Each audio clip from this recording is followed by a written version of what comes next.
நகோமி. கர்த்தர் தம்முடைய ஜனங்களை சந்தித்து அவர்களுக்கு ஆகாரம் அருளினார் என்று அவள் மோவாப் தேசத்திலே கேள்விப்பட்டு தன் மருமக்களுடைய கூட மோவாப் தேசத்திலிருந்து திரும்பி வரும்படி எழுந்து தன் 2 மருமக்களோடும் கூட தான் இருந்த ஸ்தலத்தை விட்டு புறப்பட்டாள். யூதா தேசத்திற்கு திரும்பி போக அவர்கள் வழி நடக்கையில் நகோமி தன் 2 மருமக்களையும் நோக்கி, நீங்கள் இருவரும் உங்கள் தாய் வீட்டுக்கு திரும்பி போங்கள். மரித்து போனவர்களுக்கும் எனக்கும் நீங்கள் தயை செய்தது போல கர்த்தர் உங்களுக்கும் தயை செய்வாராக.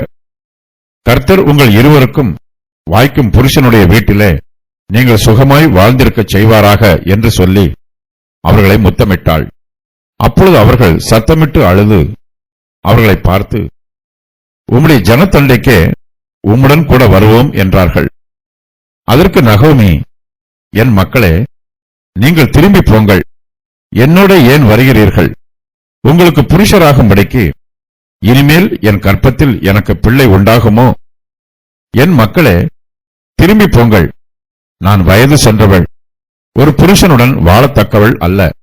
அப்படிப்பட்ட நம்பிக்கை எனக்கு உண்டாயிருந்து நான் இன்று இரவில் ஒரு புருஷனுக்கு வாழ்க்கைப்பட்டு பிள்ளைகளை பெற்றாலும் அவர்கள் பெரியவர்களாக மட்டும் புருஷருக்கு வாழ்க்கைப்படாதபடிக்கு நீங்கள் பொறுத்திருப்பீர்களோ? அது கூடாது. என் மக்களே, கர்த்தருடைய கை எனக்கு விரோதமாய் இருக்கிறதினால் உங்கள் நிமித்தம் எனக்கு மிகுந்த விசனம் இருக்கிறது என்றாள். நகோமி மோவாப் தேசத்திலே இருந்தாலும் அவள் இஸ்ரவேல் தேசத்தின் மீது அன்பாயிருக்கிறாள். இஸ்ரவேல் தேசத்தில் நடைபெறும் சம்பவங்களை நகோமி அவ்வப்போது கேட்டு விசாரித்துக் கொள்கிறாள். மோவாப் தேசத்திலே நிரந்தரமாக தங்கிவிட வேண்டும் என்பது நகோமியின் விருப்பம் அல்ல. யூதா தேசத்திலே இப்போது பஞ்சம் உண்டாயிருக்கிறது. அங்கே மறுபடியும் அப்பம் கிடைக்கும் போது தான் யூதா தேசத்திற்கு திரும்பி போய்விட வேண்டும் என்று நகோமி பொறுமையோடு காத்துக் கொண்டிருக்கிறாள். இக்காலத்தில் நகோமி யூதா தேசத்தை பற்றி ஒரு நல்ல செய்தியை கேள்விப்படுகிறாள். கர்த்தர் தம்முடைய ஜனங்களை சந்தித்து அவர்களுக்கு ஆகாரம் அருளினார் என்று நகோமி மோவாப் தேசத்திலே கேள்விப்படுகிறாள். இந்த செய்தி நகோமிக்கு மிகுந்த ஆறுதலையும் சந்தோஷத்தையும் கொடுக்கிறது. அவள் திரும்பவும் யூதாவில் உள்ள பெத்லகேமுக்கு போக வேண்டும் என்று தீர்மானம் பண்ணுகிறாள். யூதருடைய பாரம்பரிய வரலாற்று ஒரு தேவதூதன் ஒரு செய்தியை அவளுக்கு கூறியதாக கூறுகிறது. இஸ்ரவேல் தேசத்தில் பஞ்சம் உண்டானதினால் இவர்கள் மோவாப் தேசத்திற்கு போனார்கள். கர்த்தர் தம்முடைய ஜனங்களை சந்தித்து அவர்களுக்கு ஆகாரம் அருளியதினால் இவர்கள் திரும்பவும் வாக்குத்தத்த தேசத்திற்கு திரும்பி வருகிறார்கள். கானான் தேசத்தை போல பரிசுத்த தேசம் வேறு எதுவும் இல்லை. கானான் தேசத்திலே கர்த்தருடைய வாசஸ்தலம் இருக்கிறது. நகோமி மோவாப் தேசத்திலே இருந்தாலும் கானான் தேசமே கர்த்தர் தனக்கு கொடுத்த தேசம் என்று விசுவாசிக்கிறாள். கானான் தேசத்திலே பஞ்சம் உண்டான போது நகோமியும் அவருடைய குடும்பத்தாரும் மோவாப் தேசத்திற்குள் வந்தார்கள். இப்போது கர்த்தர் தம்முடைய ஜனங்களை மறுபடியும் சந்திக்கிறார். அவர்களுக்கு தம்முடைய கிருபையையும் இரக்கத்தையும் காண்பிக்கிறார். கர்த்தர் கானான் தேசத்தில் உள்ள தம்முடைய ஜனங்களுக்கு ஆகாரம் அருளுகிறார். கர்த்தர் தம்முடைய பிள்ளைகளை கிருபையினால் சந்திக்கும் போது கர்த்தருடைய பிள்ளைகள் மீது ஆசீர்வாதமான மழை பெய்யும். அவர்களுக்கு அப்பத்தாழ்ச்சி இருக்காது. கர்த்தருடைய பிள்ளைகள் பசியும் பட்டினியும் இல்லாமல் திருப்தியாய் புசித்து ஆரோக்கியமாய் ஜீவிப்பதற்கு தேவையான சகல ஆசீர்வாதங்களையும் கர்த்தர் கொடுப்பார். நம்முடைய ஆத்மா ஜீவனோடு இருப்பதற்கு கர்த்தர் கிருபை கொடுப்பார். கானான் தேசத்திலே முதலாவது பஞ்சம் உண்டாயிற்று. அதன் பின்பு கர்த்தர் தம்முடைய ஜனங்களை சந்தித்து அவர்களுக்கு ஆகாரம் அருளுகிறார். இஸ்ரவேல் புத்திரருக்கு பஞ்சம் என்றால் என்ன என்று தெரியும். அப்பத்தாட்சி என்றால் என்ன என்பது அவர்களுக்கு நன்றாய் புரியும். அவர்கள் அப்பம் இல்லாமல் வேறு எந்த ஆகாரமும் இல்லாமல் பசியும் பட்டினியுமாய் இருந்தவர்கள். கர்த்தர் இப்போது அவர்களுடைய ஜீவியத்திலே ஆகாரத்தை கொடுத்து ஆசீர்வதிக்கிறார். பஞ்சத்தில் கஷ்டப்பட்டவர்களுக்குத்தான் ஆகாரத்தின் மேன்மை புரியும். கர்த்தர் தங்களுக்கு மறுபடியும் ஆகாரம் கொடுப்பதை இஸ்ரவேல் புத்திரர் நன்றியுள்ள இருதயத்தோடு ஏற்றுக்கொள்கிறார்கள். கர்த்தர் அவர்களுக்கு ஆகாரம் அருளுவது அவருடைய பார்வையில் மிகப்பெரிய அற்புதமாய் இருக்கிறது. பெத்லகேம் ஊரிலே ஆகாரம் தாராளமாய் கிடைக்கிறது என்னும் செய்தியை நகோமியும் கேள்விப்படுகிறாள். அவள் மோவாப் தேசத்திலே இருந்தாலும் இப்போது அவளுடைய ஜீவியம் கசப்பாய் இருக்கிறது. அவளுடைய புருஷன் அபிமெலேக்கு செத்துப் போனான். நகோமி விதவையாய் இருக்கிறாள். நகோமியின் 2 குமாரர்களும் செத்துப் போனார்கள். அவளுடைய 2 மருமக்கள்மார்களும் விதவையாய் இருக்கிறார்கள். நகோமியின் குடும்பத்திலே சந்தோஷமோ ஆறுதலோ இல்லை. சகலமும் கசப்பாயும் வெறுப்பாயும் இருக்கிறது. தன்னுடைய குடும்பத்தில் ஒவ்வொருவராக செத்து போன போது நகோமி அப்போதே பெத்லகேமுக்கு திரும்பி போய்விட வேண்டும் என்று தீர்மானித்திருந்திருப்பாள். ஆனாலும் பெத்லகேமில் காணப்பட்ட பஞ்சம் நகோமியின் பிரயாணத்தை தடை செய்திருக்க வேண்டும். இப்போதோ பெத்லகேமிலே பஞ்சம் இல்லை. அங்கே ஆகாரம் தாராளமாய் கிடைக்கிறது. இந்த செய்தியை கேள்விப்பட்டு நகோமி தன் மருமக்களோட கூட மோவாப் தேசத்திலிருந்து பெத்லகேம் ஊருக்கு புறப்பட்டு போகிறாள். நம்முடைய வாழ்க்கையில் ஏற்பட்ட ஒரு சில சூழ்நிலைகள் நிமித்தமாக நாம் மோசமான இடங்களில் வாசம் பண்ண வேண்டியது வரலாம். ஆனாலும் நம்முடைய வாழ்க்கையில் அந்த சூழ்நிலைகள் மாறும்போது நாம் மோசமான இடத்தில் தொடர்ந்து வாசம் பண்ண வேண்டும் என்று நினைக்க கூடாது. நாம் மோசமான இடங்களுக்கு அடிமையாகிவிடக் கூடாது. கர்த்தர் நம்முடைய சூழ்நிலையை மாற்றும் போது மோசமான இடங்களை விட்டு விலகி கர்த்தருக்கு சித்தமான நல்ல இடங்களில் வந்து வாசம் பண்ண வேண்டும். ஒரு சில சூழ்நிலைகளின் நிமித்தமாக நாம் கர்த்தரை விட்டும் கர்த்தருடைய பிரமாணங்களை விட்டும் விலகி ஜீவிக்க வேண்டியது வரலாம். கர்த்தர் நம்முடைய சூழ்நிலையை மாற்றும் போது நாம் மறுபடியும் கர்த்தரோடு ஐக்கியமாய் இருக்க வேண்டும். அதுபோலவே ஒரு சில சூழ்நிலைகளின் நிமித்தமாக நாம் துன்மார்க்கரோடு சேர்ந்து வாசம் பண்ண வேண்டியது வரலாம். கர்த்தர் நம்முடைய சூழ்நிலையை மாற்றும் போது துன்மார்க்கரை விட்டு விலகி வந்துவிட வேண்டும். கர்த்தர் நமக்கு ஆசீர்வாதமான சூழ்நிலைகளையும் சாதகமான சூழ்நிலைகளையும் கொடுக்கும் போது நாம் கர்த்தருக்கு சித்தமில்லாத இடங்களில் வாசம் பண்ணுவதும் கர்த்தருக்கு பிரியமில்லாத ஜனங்களோடு ஐக்கியமாய் இருப்பதும் பாவம். மோவாப் தேசம் நகோமிக்கு இப்போது வருத்தத்தின் தேசமாய் இருக்கிறது. இனிமேல் அவளால் மோவாப் தேசத்தில் சந்தோஷமாய் ஜீவனம் பண்ணுவதற்கு வாய்ப்பு இல்லை. ஆகையினால் கானான் தேசத்திற்கு திரும்பி போய் விடலாம் என்று நகோமி தீர்மானம் பண்ணுகிறாள். இந்த பூமியிலே நாம் கசப்பானவர்களாகவும் விரும்பப்படாதவர்களாகவும் இருந்தாலும் பரலோகம் நம்மை சகித்து ஏற்றுக்கொள்கிறது. பரலோகமே நம்முடைய நித்திய வாசஸ்தலம். நாம் அங்கே போகும் வரையிலும் இந்த பூமியிலே பரதேசிகளாய் சஞ்சரிக்கிறோம். நகோமி தன் 2 மருமக்களோடும் கூட மோவாப் தேசத்திலே தான் இருந்த ஸ்தலத்தை விட்டு பெத்லகேம் ஊருக்கு புறப்பட்டு போகிறாள். நகோமியின் மருமக்கள் இருவரும் தங்கள் மாமியார் மீது பிரியமாயிருக்கிறார்கள். நகோமி மோவாப் தேசத்தில் இருந்து பெத்லகேமுக்கு திரும்பி போகும்போது அவளுடைய மருமக்கள் 2 பேரும் அவளோடு கூட யூதா தேசத்தை நோக்கி போகிறார்கள். 2 மருமக்களும் மாமியாரோடு யூதா தேசத்திற்கு போனார்கள். ஆனால் மோவாப் தேசத்திற்கு திரும்பி போகலாம் என்னும் வாய்ப்பு கொடுக்கப்பட்ட போது ஒரு மருமகள் மோவாப் தேசத்திற்கு திரும்பி போய் விடுகிறாள். நகோமி ஒரு இஸ்ரவேல் ஸ்திரீ. அவளுடைய மருமக்கள் 2 பேரும் மோவாப் தேசத்து ஸ்திரீகள். நகோமி தன் அன்பினாலும் பாசத்தினாலும் தன்னுடைய 2 மருமக்கள்மாருடைய அன்பையும் பாசத்தையும் சம்பாதித்திருக்கிறாள். மருமக்கள்மார் புறஜாதி ஸ்திரீகளாய் இருந்தாலும் அவர்கள் இருவருமே நகோமியின் மீது அன்பாய் இருக்கிறார்கள். நகோமியும் அவருடைய 2 மருமக்களும் மோவாப் தேசத்திலே ஒரே வீட்டிலே குடியிருக்கிறார்கள்.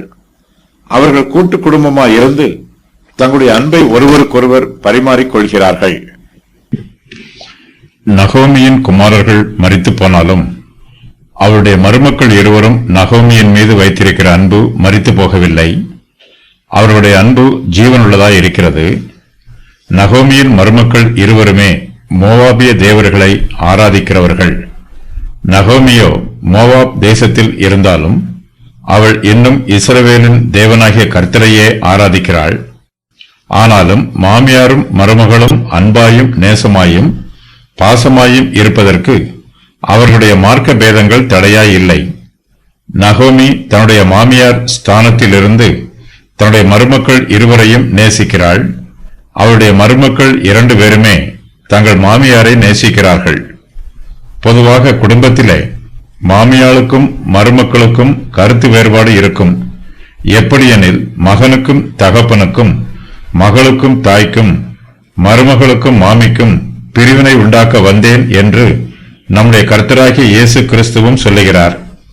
இப்படிப்பட்ட இந்த பிரபஞ்சத்தில் மாமியாராகிய நகோமியும் அவளுடைய 2 மருமக்களும் அன்பினால் ஒருவருக்கொருவர் கட்டப்பட்டு இணக்கமாயும் நேசமாயும் பாசமாயும் குடும்ப ஐக்கியத்தில் இருக்கிறார்கள்.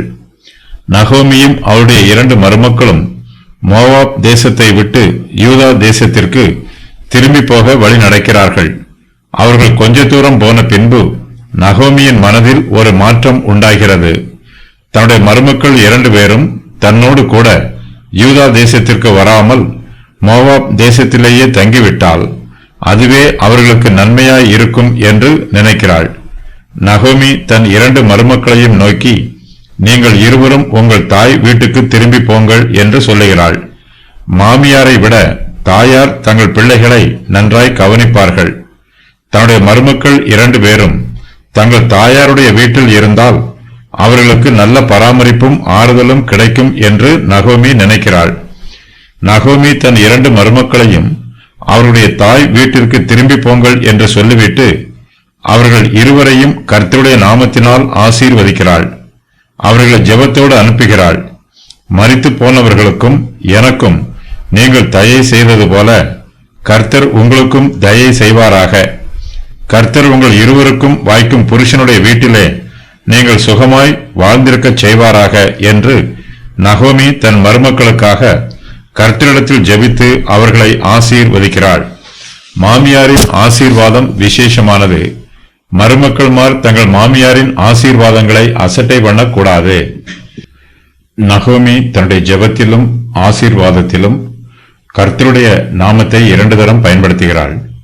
இஸ்ரவேலின் தேவனாகிய கர்த்தரே மெய்யான தேவன். நகோமி தன் மருமக்கள் இருவரையும் கர்த்தருடைய வழி நடத்துதலுக்கு ஒப்புக் கொடுக்கிறாள். நன்மையான எல்லா ஈவுகளும் கர்த்தரிடமிருந்தே புறப்பட்டு வருகிறது. கர்த்தர்தாமே எல்லா ஆசீர்வாதங்களுக்கும் ஊற்றாகவும் ஊற்றின் கண்ணாகவும் இருக்கிறார். நகோமியின் மருமக்கள் ஆசீர்வதிக்கப்பட வேண்டும் என்றால் இஸ்ரவேலின் தேவனாகிய கர்த்தரே அவர்களை ஆசீர்வதிக்க வேண்டும்.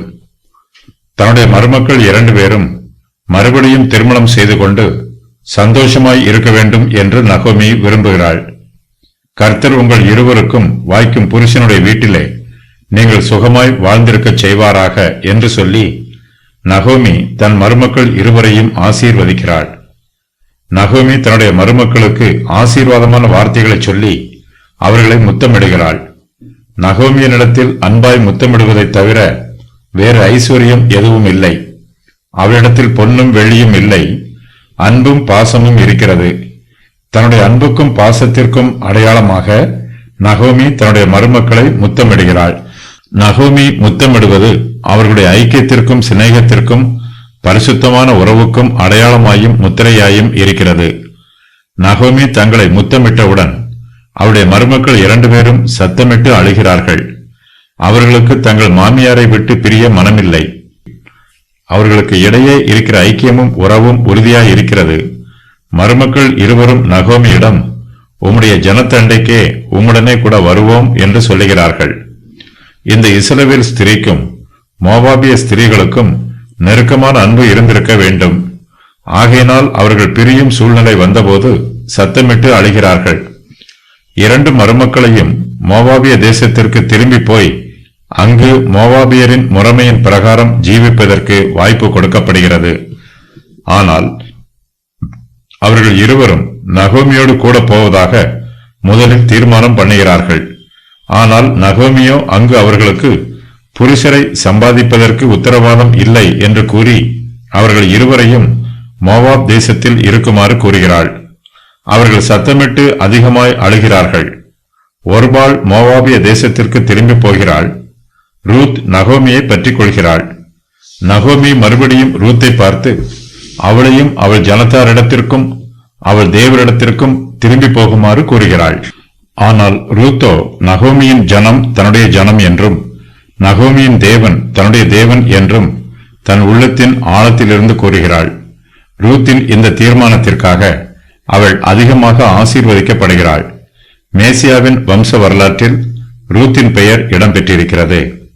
பொதுவாக மருமக்கள் தங்கள் மாமியாரிடத்தில் இதுபோல அன்பாய் இருப்பதை பார்க்க முடியாது. ஆனால் இங்கோ கர்த்தருடைய கிருபையினால் அவர்களை அன்பு ஆளுகை செய்கிறது. அந்த அன்பே அவர்களை ஆட்கொள்கிறது. மருமக்கள் இருவரும் தங்கள் மாமியார் மீதும் அன்பாயிருக்கிறார்கள். இஸ்ரவேல் தேசத்து ஜனங்கள் மீதும் அன்பாயிருக்கிறார்கள். நகோமியின் 2 மருமக்களில் ஒருத்தியாகிய ஒப்ரா சிறிது நேரத்திற்கு பின்பு தன்னுடைய தாய் வீட்டிற்கு திரும்பி போக சம்மதிக்கிறாள். அவள் கூட இப்போது தன் மாமியாரோடு அவளுடைய ஜனத்தண்டைக்கு போக வேண்டும் என்று விரும்புகிறாள். நகோமி தன் மருமக்களின் வருங்கால வாழ்க்கையை குறித்து மிகுந்த கரிசனையோடு இருக்கிறாள். நகோமியின் 2 குமாரர்களும் செத்து போனார்கள். அவளுடைய மருமக்கள் இருவரும் விதவைகளாய் இருக்கிறார்கள். தன்னால் தன்னுடைய மருமக்களுக்கு நல்ல குடும்ப வாழ்க்கையை மறுபடியும் அமைத்து தர முடியாது என்னும் உண்மையை நகோமி தன்னுடைய மருமக்களுக்கு சொல்லுகிறாள். என் மக்களே, நீங்கள் திரும்பி போங்கள். என்னோட ஏன் வருகிறீர்கள்? உங்களுக்கு புருஷராகும்படிக்கு இனிமேல் என் கற்பத்திலே எனக்கு பிள்ளைகள் உண்டாகுமோ என்று நகோமி தன்னுடைய மருமக்களிடம் சொல்லுகிறாள். நகோமி தன்னுடைய மருமக்களிடம் உண்மையை பேசுகிறாள். தன்னுடைய உண்மையான நிலைமையை அவர்களுக்கு வெளிப்படுத்துகிறாள். நகோமிக்கு கானான் தேசத்திலே பிள்ளைகள் யாரும் இல்லை. நகோமியை விவாகம் பண்ணுவதற்கு அங்கே அவளுடைய நெருங்கிய உறவின் முறையிலும் ஒருவரும் இல்லை. அப்படியே நகோமிக்கு திருமணமானாலும் அவள் வயது சென்ற முதியவளாக இருப்பதினால் அவளுக்கு இனிமேல் அவளுடைய கற்பத்தில் பிள்ளைகள் உண்டாவதற்கு வாய்ப்பு இல்லை. நகோமி தன்னுடைய 2 மருமக்களிடமும் தன்னுடைய நிலைமையை இன்னும் அதிகமாக சொல்லுகிறாள். என் மக்களே, திரும்பி போங்கள். நான் வயது சென்றவள், ஒரு புருஷனுடன் வாழத்தக்கவள் அல்ல. அப்படிப்பட்ட நம்பிக்கை எனக்கு உண்டாயிருந்து நான் இன்று இரவில் ஒரு புருஷனுக்கு வாழ்க்கைப்பட்டு பிள்ளைகளை பெற்றாலும் அவர்கள் பெரியவர்கள் ஆகுமட்டும் புருஷருக்கு வாழ்க்கைப்படாதபடிக்கு நீங்கள் பொறுத்திருப்பீர்களோ? அது கூடாது. என் மக்களே, கர்த்தருடைய கை எனக்கு விரோதமாக இருக்கிறதினால் உங்கள் நிமித்தம் எனக்கு மிகுந்த விசனம் இருக்கிறது என்று சொல்லுகிறாள். நகோமியின் ஜீவியத்தில் உபத்திரவங்கள் உண்டாயிற்று. அவள் தன் புருஷனை இழந்தாள். தன் 2 குமாரர்களையும் இழந்தாள். இந்த காரியம் கர்த்தரால் வந்தது என்று நகோமி துக்கத்தோடு இருக்கிறாள். வாழ்வில் நடைபெறும் எல்லா துயர சம்பவங்களுக்கும் கர்த்தர் காரணமானவர் அல்ல. பஞ்சம், யுத்தம், கொள்ளை நோய் ஆகியவை ஒரு தனிப்பட்ட நபருடைய சாபத்தினால் வருவதல்ல. இஸ்ரவேல் புத்திரர் கர்த்தருடைய பிரமாணத்திற்கு கீழ்ப்படியாமல் கலகம் பண்ணிய போது கர்த்தர் அவர்களுக்கு வாதைகளை கொடுத்தார். அவர்கள் கர்த்தருடைய பிரமாணத்திற்கு கீழ்ப்படிந்திருந்தால் இந்த சாபங்கள் எதுவும் அவர்களுக்கு வந்திருக்காது. கர்த்தரை விட்டு பின்வாங்கி போன இஸ்ரவேல் தேசத்தாரை கர்த்தர் தண்டிக்க சித்தம் கொண்டார். அப்போது திரளான துன்மார்க்கரோடு நல்லவர்களும் அந்த துயரங்களில் பங்கு பெற்றார்கள். நீதிமானுக்கும் துன்பம் வரும். தங்களுக்கு துன்பம் வரும்போது கர்த்தர் தங்களை தண்டிக்கிறாரோ என்று நீதிமான் சந்தேகப்படுகிறான். நீதிமானுக்கு வரும் துன்பத்திற்கு கர்த்தர் காரணம் அல்ல. திரளான துன்மார்க்கருக்கு துன்பம் வரும்போது அது நீதிமான் மேலும் நிழலாய் படுகிறது. நகோமி தன்னுடைய பரிதாபமான நிலைமையை நினைத்து அழுது புலம்புகிறாள். தங்களுடைய மாமியார் சொல்வதை கேட்டு மருமக்கள் இருவரும் சத்தமிட்டு அதிகமாய் அழுகிறார்கள். அவர்கள் 3 பேரும் ஒருவருக்கொருவர் அன்பாய் இருக்கிறார்கள். அவர்களுடைய அன்பிலே மாய்மாலம் இல்லை. அவர்கள் ஒருவர் பாரத்தை ஒருவர் சுமக்க ஆயத்தமாய் இருக்கிறார்கள். அவர்கள் ஒவ்வொருவரும் தங்களுடைய பொதுவான வேதனைகளை நினைத்து மனங்கசந்து அழுகிறார்கள். நகோமி தன்னுடைய மருமக்கள் இருவரையும் மோவாப் தேசத்திலிருந்து இஸ்ரவேல் தேசத்திற்கு அழைத்து கொண்டு போயிருந்தால் அவர்களை விக்கிரக ஆராதனைக்கு விலக்கி ரட்சித்திருக்கலாம் என்று வேத பண்டிதர்களில் சிலர் சொல்லுகிறார்கள். மருமக்கள் 2 பேரும் இஸ்ரவேல் தேசத்திற்கு வந்துவிட்டால் அவர்கள் இஸ்ரவேலின் தேவனாகிய கர்த்தர் மீது நம்பிக்கை வைத்து அவரையே ஆராதிப்பார்கள். தன்னுடைய மருமக்கள் 2 பேரும் கர்த்தரை ஆராதிக்க வேண்டும் என்பதற்காக அவர்களை தன்னோடு கூட இஸ்ரவேல் தேசத்திற்கு அழைத்து கொண்டு போகும் விருப்பம் நகோமியின் மனதிலும் இருக்கிறது. ஆனாலும் நகோமி ஆவிக்குரிய காரியங்களை நிதானமாயும் ஞானமாயும் சிந்திக்கிறாள். தன்னுடைய மருமக்கள் 2 பேரும் தன்னோடு கூட இஸ்ரவேல் தேசத்துக்கு வர வேண்டும் என்றால் அவர்கள் யாருடைய கட்டாயத்தின் பேரிலும் அங்கே வரக்கூடாது. அவர்களாகவே வர வேண்டும். அங்கு வருவதனால் ஏற்படும் நன்மைகளையும் தீமைகளையும் தாங்கிக் கொள்ள அவர்கள் ஆயத்தமாய் இருக்க வேண்டும். இக்காலத்தில் சிலர் தங்களுடைய உற்றார் உறவினரின் தூண்டுதலுக்காக சபைக்கு வருகிறார்கள். ஒரு சிலர் தங்களுடைய சிநேகிதரோடு சேர்ந்து அவர்களை பிரியப்படுத்த வேண்டும் என்பதற்காக சபைக்கு வருகிறார்கள். வேறு சிலர் விசுவாசிகளை திருமணம் செய்து கொள்வதன் நிமித்தமாக சபைக்கு வருகிறார்கள். இவர்கள் எல்லோரும் சூழ்நிலை கட்டாயப்படுத்தியதினாலும் தங்களுடைய உற்றார் உறவினரும் சிநேகிதரும் கட்டாயப்படுத்தியதினாலும் சபைக்கு வந்தவர்கள். இவர்கள் கர்த்தரை பற்றும் விசுவாசத்தில் நிலைத்திருப்பார்களா என்பது சந்தேகமே.